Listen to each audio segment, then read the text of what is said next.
अंकित और अनु भाई बहन थे। माँ बाप के देहांत के बाद बड़ी बहन अनु ने दिन रात मेहनत करके अंकित की देखरेख की और उसे पढ़ा लिखा कर पैरों पर खड़ा किया था। दोनों भाई बहन खुशी खुशी रह रहे थे। एक दिन, दीदी मुझे जॉब मिल गई है। अरे वाह भैया, तेरी मेहनत सफल हुई। मेरी मेहनत नहीं दीदी, आपकी मेहनत। अगर पापा के निधन के बाद मेरी जिम्मेदारी आप न उठाती तो ये सब नहीं हो पाता। मेरी सफलता सिर्फ आपके बलिदान की वजह से है दीदी। कुछ महीनों बाद अंकित की शादी सीमा से हुई। सीमा बड़ी ही चालाकी से अनु से मीठा मीठा बोलकर घर का सारा काम करवा लेती थी और खुद अंकित के साथ घुमा फिरा करती थी। वैसे तो वो सिर्फ खाना बनाने का काम ही घर में करती थी, लेकिन अब उसे उससे भी छुटकारा चाहिए था। इसीलिए एक दिन, दीदी मेरे हाथ का खाना अंकित को पसंद नहीं आता, क्या आप खाना बना दोगी प्लीज? अरे हाँ, ये भी कोई कहने की बात है, जरूर।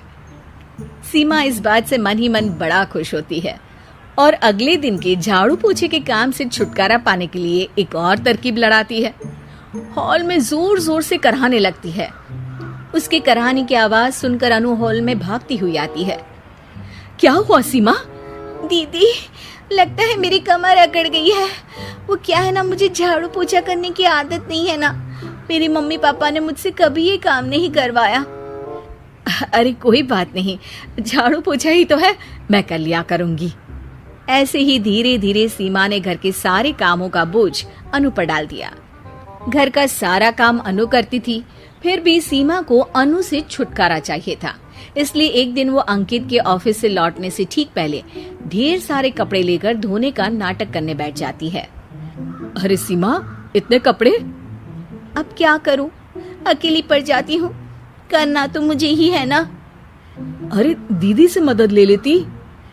अच्छा, ताकि सारा जमाना कहे कि भाभी बड़ी ननद से काम करवा रही है। और वैसे भी दीदी ने तो साफ कह रखा है मुझे कि तुम आज जो भी हो सिर्फ उनकी वजह से हो, इसीलिए अगर उनके बनाए इस घर में रहना है तो काम करना ही पड़ेगा। ये सब सुनकर अंकित को बहुत गुस्सा आ गया। उसने अनु को बुलाकर कहा, दीदी ये घर पापा ने बनाया था और इसमें मेरा भी हिस्सा है और मुझे वो चाहिए। ये सुनकर अनु को बुरा तो लगता है, मगर वो दूसरे ही दिन घर का बंटवारा करने के लिए वकील के पास चली जाती है। वहां से लौटते हुए अनु का एक्सीडेंट हो जाता है, जिससे वो दोनों पैरों से अपंग हो जाती है। अब मजबूरन उसकी पूरी देखरेख सीमा को करनी पड़ती है। एक दिन सारे कामों से थक कर सीमा अंकित से कहती है, अजी सुनते हो, अब मुझसे तुम्हारी ये बहन की सेवा ना होगी। अगर कल तक तुम इसका बंदोबस्त नहीं करते तो मैं घर छोड़कर चली जाऊंगी। अरे ये कैसी बातें कर रही हो? इस हालत में वो कहाँ जाएंगी?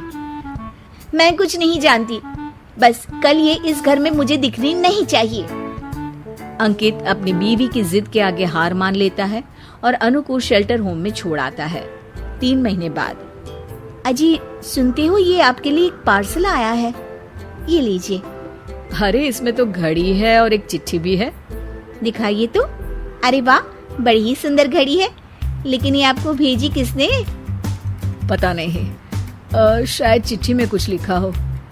आशा करती हूँ ये घड़ी तुम्हें पसंद आएगी। रक्षाबंधन की बहुत शुभकामनाएं, तुम्हारी दीदी अनु। चिट्ठी पढ़कर अंकित की आंखें भर आती है। मैं दीदी को लेने जा रहा हूँ सीमा।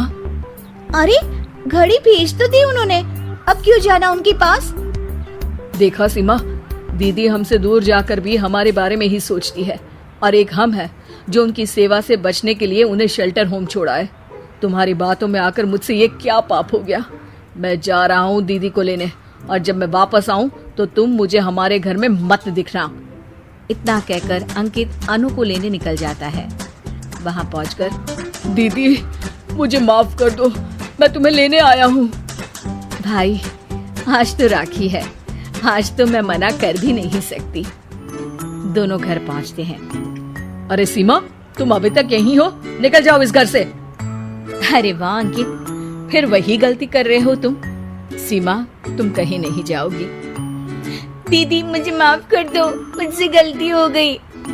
सीमा, आज ये समय माफी मांगने का नहीं है, राखी की तैयारी करने का है। चलो तैयार हो जाओ, तुम्हारे भैया के घर भी तो जाना है ना। ये सुन सीमा अनु के गले लग जाती है